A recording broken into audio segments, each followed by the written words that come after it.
Hello cutie pie. मैं कुछ बोलूंगा तो विवाद हो जाएगा, इसलिए पहले तुम ये वीडियो देख लो। कोलकाता के सरकारी स्कूल में करीब 1 लाख बच्चे पढ़ते हैं, लेकिन नया सिस्टम कहता है कि बच्चों को मिड डे मील में शायद ही आगे अंडा मिले, क्योंकि पश्चिम बंगाल की सरकार ने यहां पीएम पोषण यानी मिड डे मील का जिम्मा धार्मिक संस्था इस्कॉन को देने का फैसला किया है। खान सर और नीट वाला वो मुद्दा अभी जस्ट उठा ही था कि इंडियन मीडिया को एक नया टॉपिक मिल चुका है, जो कि एग कंट्रोवर्सी का। अभी रिसेंटली क्या हुआ कि कोलकाता के अंदर जो गवर्नमेंट फॉर्म हुई है बीजेपी की, उन्होंने ये डिसाइड किया है कि वो स्कूलों में जो मिड डे मील दी जाती है उसका पूरा कॉन्ट्रैक्ट जो है इस्कॉन वालों को दे देंगे।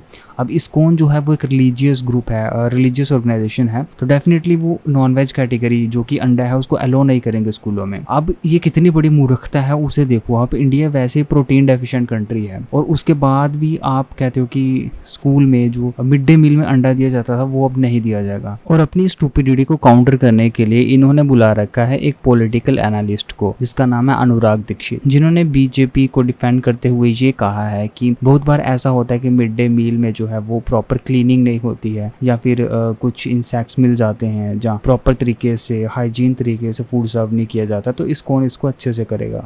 But you know, there were several cases from somewhere from the cooking area.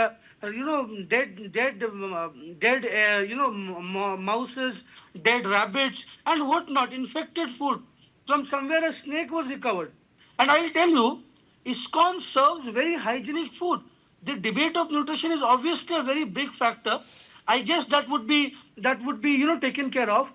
But ISKCON serves pure food. सुना तुम लोगों ने, इनका आर्ग्यूमेंट ये है कि जो इस्कॉन है वो एक रिलीजियस ट्रस्ट है और वो हाइजीन फूड सर्व करेगा, तो इसीलिए जो मिड डे मील का पूरा कॉन्ट्रैक्ट है वो इस्कॉन को दे दिया जाना चाहिए, या दे दिया गया है ऑलरेडी। देखो, फर्स्ट ऑफ ऑल ये तो बहुत ही बेसलेस आर्ग्यूमेंट है, ठीक है। अगर मिड डे मील चलाने वाले जो ऑलरेडी लोग थे वो प्रॉपर तरीके से काम नहीं कर रहे, हाइजीन मेंटेन नहीं कर रहे, तो उनको पुनिशमेंट मिलनी चाहिए या फिर उनको उनके काम से निकाल दिया जाना चाहिए। ये क्या आर्गुमेंट हुआ कि आप एक पुजारी को लाके बिठा दो या फिर किसी रिलीजियस ग्रुप को कि वो ये काम को अच्छे से करेंगे? क्यों? क्योंकि वो रिलीजियस हैं। आई मीन, हमने कई ऐसे इंसिडेंट देखे हैं जहाँ पर रिलीजियस पोजीशंस पर बैठे हुए लोग ही सबसे ज़्यादा गपले करते हैं। आई मीन, अभी कुछ सालों पहले एक कंट्रोवर्सी भी हुई थी इस्कॉन की, से एक यूट्यूबर से, जिसने इस्कॉन के पूरे ग्रुप को एक्सपोज किया था कि कैसे वो जो गौशाला होती हैं दिखाते हैं कि हम गौशाला में गायों की सेवा करते हैं जहाँ से दूध आता है उनके संस्थाओं में, लेकिन जब